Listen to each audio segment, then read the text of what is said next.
کہ ہمیں آزاد چھوڑ دیا جائے. 4 دیواری ہمارا گھر نہیں ہے, پوری دنیا ہماری ہے. یہ وہ جانور عورتیں ہیں جنہیں جنگل چاہیے, جنگلیوں کی طرح سے وہ زندگی جینا چاہتی ہیں. یہ سارے خیالات کس نے ان کے ذہنوں میں ڈالے؟ یہ وہی دنیا جو ہمارے معاشرے کو تباہ و برباد کرنا چاہتی ہے. میں اپنی بچیوں سے کہنا چاہتا ہوں, ان کے میٹھے چپڑے نعروں میں مت آنا, یہ تمہیں کہیں کا نہیں چھوڑیں گے. آج جاؤ یورپ کو جا کر دیکھ لینا, امریکہ کو جا کر دیکھ لینا, وہاں پر پورا نظام درہم برہم ہے. جو پوش کہتے ہیں نا, وہ صرف اور صرف پیسے میں پوش یا پھر عیاشی میں پوش نظر آتے ہیں. اخلاق جو انسان کے ہیں وہ مر چکے ہیں. پرسنٹیج کے اعتبار سے دیکھا جائے تو اب میں ایگزیکٹ نہیں بتا پاؤں گا, لیکن بہت زیادہ پرسنٹ ایسا ہے کہ وہاں شادی کا نظام ہی ختم ہو چکا ہے. شادی کا نظام ہی نہیں. لڑکا کسی بھی لڑکی کے ساتھ زندگی گزارتا رہے, بچہ ہو جائے, 2 ہو جائے, اس کے بعد دونوں کہتے ہیں اب شادی کر لیں ہم لوگ. 1-2 بچے ہونے کے بعد پلان کرتے ہیں کہ شادی کر لیا جائے. اس وقت تک شادی ہی نہیں ہوتی. اگر انڈرسٹینڈنگ ٹھیک رہی تو آگے شادی کر لیں گے 2 بچے کے بعد, نہیں تو پھر چھوڑ کر کے پھر کسی اور کے ساتھ. وہاں کے اکثر بچوں کو یہ پتہ ہی نہیں ان کا اصلی باپ کون ہے. 2-2 3-3 کے ساتھ اس طرح کی زندگیاں گزرتی رہیں. میرا دین یہ نہیں ہے. میرے دین کی خصوصیت یہ ہے کہ اسلام نسب کی حفاظت کرتا ہے, نسب کی حفاظت کرتا ہے. آپ کو پتہ ہے اسلام کا یہ جو نظام ہے, ایک انگریز نے کہا, اس نے ریسرچ کر کے کہا, عورت کو اگر کسی نے طلاق دے دیا, توجہ چاہتا ہوں, اگر کسی نے طلاق دے دیا تو اس کی عدت کیا ہے؟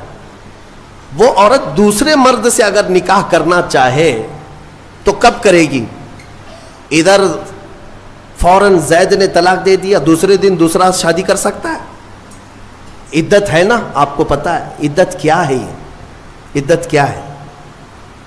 3 بار عورت کی ماہواری آ جائے, طلاق کے بعد 3 بار عورت کا حیض آ کر ختم ہو چکا ہو, 3 بار حیض آیا اور 3 بار وہ پاک ہوئی, تب اس کی عدت ختم ہو گئی. اب وہ چاہے تو کسی اور سے نکاح کر سکتی. یہ طریقہ ہے شریعت اسلامیہ میں. یہ کیوں رکھا گیا؟ ایک دانشور ہے, بڑا پڑھا لکھا آدمی ہے, لیکن اسلام سے اس کا تعلق تو نہیں, مسلمان نہیں ہے. اس نے کہا مجھے اس بات پر بہت حیرت ہوئی جب میں نے یہ دیکھا عدت کا کیا مسئلہ ہے, اس میں کیوں رکھا گیا؟ تو اس نے کہا کہ سائنس کے اعتبار سے میں نے پوری جانچ پڑتال کر کے دیکھ لیا کہ اگر عورت پہلے والے شوہر کے ساتھ کچھ راتیں بھی گزاری ہو, کچھ راتیں گزاری اور اس کے بعد پہلے شوہر نے طلاق دے دیا, تو پہلے شوہر کا نطفہ اگر عورت کے جسم کے اندر موجود ہے تو وہ کب تک باقی رہتا ہے؟ تو سائنس کہتی ہے 3 بار عورت کو اگر ماہواری آ گئی تو پہلے والا سارا نطفہ پاک ہو چکا ہوتا ہے, پہلے والے کا کچھ بھی ذرہ بھی باقی نہیں رہتا. اب وہ پوری مکمل کلین ہے, تب جا کر کے وہ دوسرے شوہر کے لیے تیار ہے, دوسرا نکاح کر سکتی ہے. میرے عزیزوں, یہ میں نہیں کہتا, غیروں نے جو پڑھا ہے وہ کہتے ہیں کہ اسلام نے یہ عدت کا جو نظام رکھا ہے وہ صرف اس لیے کہ آنے والا بچہ اس کے نسب میں کوئی اختلاط نہ ہونے پائے, نسب میں کوئی اختلاط نہ ہونے پائے. عورتوں کی بھی حفاظت اور بچوں کی بھی حفاظت. الحمدللہ مجھے فخر ہے اس بات پر کہ دین اسلام نے یہ پاکیزہ نظام رکھا ہے, پاکیزہ نظام. آپ کو پتا ہے آج دنیا یہ سارا نظام درہم برہم کرنا چاہتی ہے. ہاں, جو ماڈرن کلچر کے دل دادا ہیں ان سے میں کہتا ہوں جاؤ ذرا یورپ کو دیکھو, انہوں نے شادیوں کا نظام ختم کر دیا. شادیوں کا نظام ختم کرنے میں کئی چیزیں ان کے ساتھ آئی, میں بتاتا ہوں. ایک سسٹم ہے جو کام کر رہا ہے, شیطان کے پجاری ہیں وہ, ڈیول ورشپرز, شیطان کے پجاری. وہ صحیح طریقے سے جو نباہ ہوتا ہے اس کو ختم کرنے پر لگی ہوئی ایک ٹیم ہے، ایک پوری ٹیم کام کرتی ہے. وہ مردوں کو عورتوں سے دور رکھیں، عورتوں کو مردوں سے، یا اگر رکھیں تو ناجائز طریقے سے رکھیں. اس کے لیے کیا کیا طریقے اپنائے. میں 2 سال قبل شاید یا 3 سال قبل کی بات ہے، شب قدر میں نے اس کو عرض کیا تھا. پورا نظام جو یہ معاشرتی جو نظام ہے، ازدواجی جو نظام ہے، اس کو مار ڈالا ہے یورپ کے کئی کلچرز نے. کیا کیا جانتے؟ مردوں کو خود اپنے ہاتھوں سے تسکین حاصل کرنے کے طریقے سکھا دیے کہ عورت کی ضرورت ہی نہ پیش آئے. اپنے ہاتھوں سے شہوت کو پورا کر لو، خواہشات پوری کر لو. اس کے لیے انہوں نے کھلونے بنائے، آلے بنائے، ساری چیزیں بنائی تاکہ شادی کا نظام ہی نہ رہے. عورتوں کو بھی اسی طرح سے تباہ و برباد کر دیا کہ عورتیں بھی اس نظام میں نہ آئیں. وہ اپنی جسمانی خواہش پوری کرنے کے لیے وہ پلاسٹک کا بھی سہارا لے لیں، کسی بھی دوسری چیزوں کا سہارا لے لیں. میں نے جب یہ پڑھا کہ باہر کئی جگہ پر مارکیٹ میں باضابطہ سلیکون کی پوری عورتیں ملتی ہیں، پورا کا پورا مرد ملتا ہے. سلیکون ایک ربر ٹائپ کا، اس کا پورا خوبصورت مرد بھی بنایا جاتا ہے، خوبصورت عورت بھی بنائی جاتی ہے، تاکہ جسے اپنی جسمانی خواہش پوری کرنا ہو تو ان کھلونوں کے ساتھ پورا کر لے اور اپنے آپ کو تباہ و برباد کر لے. ہوگا کیا اس سے؟ یہ نظام ختم کرنا ہے ان کو کہ ازدواجی نظام ہی نہ رہے، نہ بچے ہوں، نہ صالح معاشرہ ہو. نظام ختم کرے. بہت لوگ اس میں تباہ و برباد ہو چکے. یہ سلیکون کی گڑیا اور گڈے بنائے گئے، ان کی زندگیوں میں داخل کیے گئے. یہ ہٹ گیا تو پھر ان لوگوں نے کئی ملکوں میں LGBT کمیونٹی کو متعارف کرایا. یہ کیا ہے؟ LGBT کمیونٹی ایک معاشرہ ہے، یہ پوری دنیا میں کام کر رہے ہیں. 50 لاکھ سے زیادہ کے ممبر ان کے ہندوستان میں ہیں. ہر کنٹری میں ان کو سہولیات دی جا رہی ہیں. یہ کون لوگ ہیں؟ یہ وہ لوگ ہیں کہ مرد مرد سے اور عورت عورت سے اپنی خواہشات پوری کریں. ہومو سیکسولیٹی، گےازم، لیزبین، ٹرانسجینڈر، یہ ایک پوری کمیونٹی بنی ہے کہ شادی کا نظام ہی نہ رہے. مرد مردوں سے اپنی خواہشات پوری کر لے، عورت عورتوں سے اپنی خواہشات پوری کر لے. یہ قوم لوط کی بلا، جس کے متعلق قرآن نے کہا اس گناہ میں جو مبتلا ہیں وہ دردناک عذاب میں گرفتار ہوں گے. 3 جگہ ان کا ذکر آیا ہے. حضرت لوط علیہ السلام کی قوم اس گناہ میں مبتلا تھی. اللہ تعالیٰ نے فرمایا ان کی زمین کو اٹھا کر اللہ نے پلٹ دیا، لیکن اس سے پہلے کیا کیا؟ وَأَمْطَرْنَا عَلَيْهِمْ حِجَارَةً مِّن سِجِّيلٍ، نوکیلے پتھروں کی بارش کی گئی تھی ان پر. ان کے جیسی سروں پر وہ پتھر پڑتے تھے تو بھیجا نکل جاتا تھا. قوم لوط. اور اس کے بعد زمین کو اٹھا کر فَجَعَلْنَا عَالِيَهَا سَافِلَهَا، اللہ فرماتا ہے بلند کیا گیا اور پھر گرا دیا گیا. قوم لوط پر جو عذاب آیا اس کو قوم سدوم بھی کہتے ہیں. جارڈن میں کبھی آپ کو جانا ہو تو یہ وہی علاقہ ہے جہاں حضرت لوط علیہ السلام کا قیام تھا. میں نے خود سفر کیا، تقریباً 150 سے 200 کلومیٹر تک گاڑی چلتی رہے تو صرف اور صرف کالے کالے پتھر ہی ہیں، عجیب قسم کے پتھر ہیں. دیکھو تو ڈر لگے. آج بھی نہ کوئی آبادی ہے، نہ کوئی گھر ہے، نہ کوئی درخت ہے، کچھ نہیں. بہت دور تک صرف کالے کالے پتھر پڑے ہوئے ہیں. وہ کس زمانے کے پتھر اور کس پہ برسے ہوئے پتھر یہ تو میں یقین کے ساتھ نہیں کہتا، لیکن علاقہ وہی ہے جو قوم لوط پر عذاب آیا تھا. میرے عزیزوں، میرے کہنے کا خلاصہ یہ ہے کہ یہ دنیا اس اسلامی خصوصیات کو مار ڈالنا چاہتی ہے، ختم کرنا چاہتی ہے کہ صالح معاشرہ نہ رہے. ایک بات یاد رکھنا، بڑے بزرگوں نے لکھا ہے کہ جو حلال طریقے سے بچہ آتا ہے نا وہ بزرگوں کا ادب بھی جانتا ہے, حلال و حرام کی تمیز بھی جانتا ہے, اس کی زبان بھی پاک ہوتی ہے اور اخلاق بھی اچھے ہوتے ہیں. اور جو حرام طریقے سے دنیا میں آیا ہے تو پھر اس کے اندر اس کے کیریکٹر بہت خراب بھی ہو جاتے ہیں. شیطانی چکر کا وہ ایک پورا کا پورا وہ نظر آتا ہے, پیکر نظر آتا ہے. بہرحال عورتوں کے متعلق مجھے بات یہ عرض کرنی تھی کہ اللہ تبارک و تعالیٰ نے ان کے پورے حقوق یہاں پر شریعت میں ہمیں عطا کیے ہیں. بعض لوگ ایک سوال یہ کرتے ہیں کہ جب وراثت بانٹتے ہیں تو مرد کو 2 حصے, عورت کو 1 حصہ کیوں؟ آپ نے سنا ہوگا نا کہ عورت کو آدھا, مرد کو 1. یا تو اس کا دوسرا معنی ایسے ہی ہے کہ اگر کسی باپ کا انتقال ہوا, اس کے گھر میں 2 بیٹے اور 2 بیٹیاں تھیں, 2 بیٹے 2 بیٹیاں تھیں, تو مال کیسے تقسیم ہوگا؟ 3 حصوں میں تقسیم ہوگا. ایک حصہ دونوں بیٹوں کو دیا جائے گا اور ایک حصہ جو بچا ہے وہ آدھا آدھا لڑکیوں میں دیا جائے گا, آدھا آدھا دونوں لڑکیوں کو دیا جائے گا. یعنی 4 اولاد تھی تو 3 حصوں میں بانٹا جائے گا, ایک حصہ لڑکے کو اور آدھا آدھا لڑکی کو. تو اس دنیا کو یہی بات شوشہ مل گیا, کہا کہ لڑکی کو آدھا کیوں, لڑکی کو آدھا کیوں, لڑکے کے برابر کیوں نہیں دیا جاتا؟ انہیں پتہ نہیں اسلام نے ان خواتین کو اور بھی کہاں کہاں حصے رکھے ہیں. یہ لڑکی کا باپ کی طرف سے ملنے والا آدھا حصہ ہے, یہ اپنے بھائی کے برابر نہیں, آدھا. لیکن جہاں یہ نکاح کر کے جاتی ہے اس کے شوہر سے بھی اس کو وراثت دی گئی ہے. عورت کو اس کے شوہر کے گھر سے بھی وراثت ہے, باپ کے گھر سے بھی وراثت ہے. یہ دنیا کہتی ہے کہ ہم نے عورتوں کے حقوق مارے ہیں. تم وراثت کے احکام پڑھے کہاں ہو, معلوم کہاں ہے؟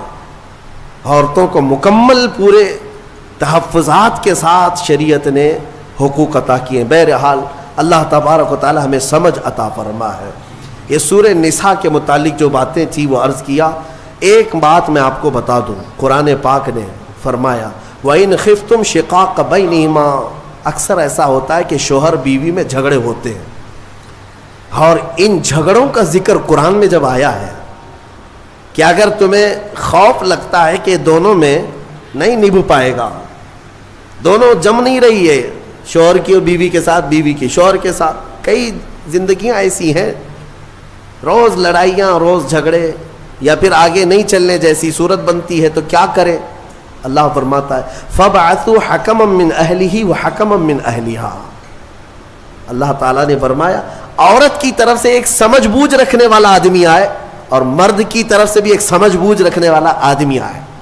إِن يُرِيدَ إِصْلَاحًا يُوَفِّقِ اللَّهُ بَيْنَهُمَا. اگر دونوں خاندانوں سے ایک آدمی بیٹھ گیا اور ان دونوں کی نیت اصلاح کی ہے تو رب فرماتا ہے اللہ ان کے دلوں میں محبت پیدا کرے گا. ہاں, یہاں تو لڑکی کی اماں پہلے سے بیٹھی ہوئی نہیں, طلاق ہی چاہیے, میری بیٹی کو واپس بھیجو گھر. اصلاح کی نیت کا ہے. آدھی لڑکیوں کے گھر کو توڑنے میں ان کی ماؤں کا ہی ہاتھ ہے, زبردستی کا. میرے عزیزو, شادی کے بعد ایک زندگی جو ہے یہ کیسی ہے؟ شوہر اور بیوی دونوں کو قرآن نے کہا ہن لباس لکم وانتم لباس لہن. عورتیں تمہارے لیے لباس ہے اور تم عورتوں کا لباس. لباس سمجھتے ہیں نا کیوں پہنا جاتا ہے؟ لباس بدن چھپانے کے لیے پہنتے ہیں, ٹھنڈی گرمی سے بچنے کے لیے پہنتے ہیں. تو تم عورتوں کا لباس ہو, اس کا مطلب یہ ہے کہ عورتوں کے عیبوں کو تم چھپاؤ گے اور تمہارے عیبوں کو عورتیں چھپائیں گے, ایک دوسرے کے عیب کو باہر نہیں نکالے. اور اسی طرح عورتوں کی تکلیف آئے تو تم سہارا بن کر کھڑے ہو جاؤ, اور مرد کی تکلیف آئے تو عورت سہارا بن کر کھڑی ہو جائے.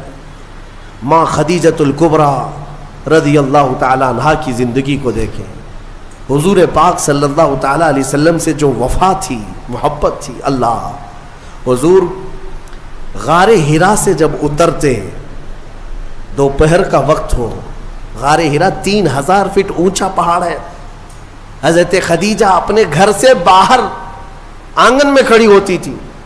گزرنے والے کہتے خدیجہ حضور پاک صلی اللہ تعالیٰ علیہ وسلم تیرے شوہر آ رہے ہیں, ابھی وقت لگے گا, جب تک تو چھاؤں میں بیٹھ جا. حضرت خدیجہ کہتی ہے میرا دل گوارا نہیں کرتا, میرے سرتاج دھوپ میں اتر رہے اور میں چھاؤں میں بیٹھی رہوں. جتنی دیر میرے رفیق حیات صلی اللہ علیہ وسلم دھوپ میں اتر رہے ہوں اتنی دیر میں بھی تو دھوپ میں کھڑی رہوں. حصے داری اس کو کہتے ہیں, پارٹنرشپ یہ ہوتی ہے, شریک حیات اس کو کہتے ہیں, لائف پارٹنر یہ ہے. حضرت خدیجہ کا جب انتقال ہوا میرے آقا کو اتنا غم ہوا, اتنا غم, پورے سال کا نام رسول پاک نے عام الحزن رکھا. یہ غم کا سال ہے جس سال ام المومنین کا انتقال ہوا. اور وہ عجیب لمحہ تھا جب سیدہ کائنات فاطمۃ الزہرا سلام اللہ علیہا حضور کی بارگاہ میں تھیں. چھوٹی عمر تھی جب حضرت خدیجہ کا انتقال ہوا, حضرت فاطمہ بہت چھوٹی تھی. حضور پاک صلی اللہ علیہ وسلم نے بلایا, حضرت فاطمہ سے محبت کیا اور کہا فاطمہ تیری ماں کے انتقال سے پہلے تیری ماں نے کچھ کہا تھا, کوئی خاص بات جو مجھے نہ کہی؟ حضرت فاطمہ کہتی ہاں ابا جان, اماں نے انتقال سے ایک دن پہلے مجھ سے کہا تھا فاطمہ اگر میں مر جاؤں, اگر میرا انتقال ہو جائے تو میرے کفن کے ساتھ تو اپنے بابا جان کا جبہ بھی رکھ دینا, اپنے بابا جان کا جبہ میرے کفن کے ساتھ رکھ دینا, میری قبر میں رکھ دینا. حضرت فاطمہ روتے ہوئے کہتی ہیں یا رسول اللہ اماں کی ایک خواہش تھی. حضور اکرم صلی اللہ تعالی علیہ وسلم کی آنکھوں میں آنسو آ گئے اور میرے آقا نے فرمایا فاطمہ قسم رب ذوالجلال کی تیری ماں نے میرا جبہ ہی پوچھا, قسم رب ذوالجلال کی اگر خدیجہ یہ کہتی تو میں اپنے جسم کی چمڑی بھی اتار کر دیتا, اگر وہ جلد مانگتی تو میں اپنے جسم کی چمڑی بھی اتار کر کے اس کو دیتا. یہ ہے ازدواجی زندگی کی محبت. شوہر بیوی ایک دوسرے کو تان و تشنیع کرتے رہے, عورت شوہر کے غائبانہ میں خیانت کرتی رہے, تو یہ کون سے لائف پارٹنر ہیں, کون سے شریک حیات ہے؟ اعتماد کے رشتے کا نام ایک نکاح ہے, اعتماد ہو. شوہر اپنی بیوی پر شک کرتے ہوئے کب تک جی سکتا ہے؟ عورت اپنے مرد پر شک کرتے ہوئے کب تک جی سکتی ہے؟ شک کی دیوار ایسی خطرناک ہے جس کا علاج بھی نہیں بلکہ یہ زندگیاں توڑ دیتی ہیں. قرآن کہتا ہے اگر دونوں میں اصلاح کا ارادہ ہے تو اللہ دونوں میں محبت پیدا کرے. یہ میرے آزمائی ہوئی بات ہے. اسی جگہ پر میں آپ کو بتاؤں, اسی جگہ پر لیٹر لے کر کے دو لوگ ہمارے پاس آئے تھے جس پر پورا مضمون تھا کھلا نامہ, کھلا چاہیے, شادی ہو کر 1 سال ہو گیا, کھلا نامہ, اور سب تیار ہے ہمارے سامنے, بس ہمیں گواہ بنا کر سائن لینا ہے. ہم نے جانچ پڑتال کی کہ 1 سال کے اندر ایسا کیا دیکھ لیا کہ کھلا کے لیے آ گئے ایک دوسرے کو. بس کچھ بھی نہیں ہے. عورت جب بھی کچن میں جاتی ہے تو اسے کچھ تکلیف ہوتی ہے, اور ہماری اماں کہتی ہے کہ اس پہ اثرات ہیں, جنات ہیں, اس پہ آسیب ہے, گھر میں کہاں اس کو رکھیں گے. تو میں نے یہی کی بات ہے, مجھے یاد ہے, اس نوجوان سے کہا کہ تمہاری اماں سے پوچھو اگر میں اس کے جنات نکال دوں تو کیا رکھو گے, یہ کھلا ختم کرو گے؟ کہا ٹھیک ہے, کہا میں 40 دن کا ٹائم لیتا ہوں, مجھے وقت دیا جائے, میں نکالتا ہوں. تو پھر مسئلہ صرف اتنا تھا وہ جنات کیوں آتے تھے, آسیب کیوں آتے تھے. ہم نے علاج بھی کیا, جو دعا کا علاج ہے وہ اپنی جگہ پر, لیکن جب کسی سے محبت کے ساتھ حقیقی مسئلہ پوچھ لیا جائے تو بتا دیتے ہیں. لڑکی کو کام کرنے آتا نہیں تھا, نئی شادی ہوئی تھی, سیکھا کچھ بھی نہیں تھا, کچن میں جاتی تھی تو ہاں ہو کرتی تھی کہ کسی طرح سے میں روٹی بنانے سے بچ جاؤں, کچھ تو ہو جائے. لیکن اس کی اس حرکت کی وجہ سے سارے گھر میں لگا کہ جنات ہے اس پہ, آسیب ہے. تنبیہ کیا کہ کام سیکھ لے 1 مہینے کے اندر, کب تک اس طرح ہا ہو سے زندگی چلے گی؟ خلا سے بہتر ہے کہ زندگی محبت کے ساتھ گزرے. ہو سکتا ہے نصیحت کام آ گئی, 1 مہینے کے بعد دونوں واپس آئے اور اس خلا ناموں کو ہمارے سامنے پھاڑ دیا, کہا نہیں دونوں میں اتفاق ہے, ہم رہ سکتے ہیں. آج تک الحمدللہ وہ جوڑا سلامت سے. اصلاح کی اگر نیت ہو, قرآن کہتا ہے کہ دونوں میں اللہ محبت خود پیدا کرے گا. توڑنے کے لیے سب سے پہلے بیٹھے ہوئے ہیں, سب سے پہلے توڑنے کا ارادہ ہے. عزیزان گرامی, اب یہاں چلتے ہوئے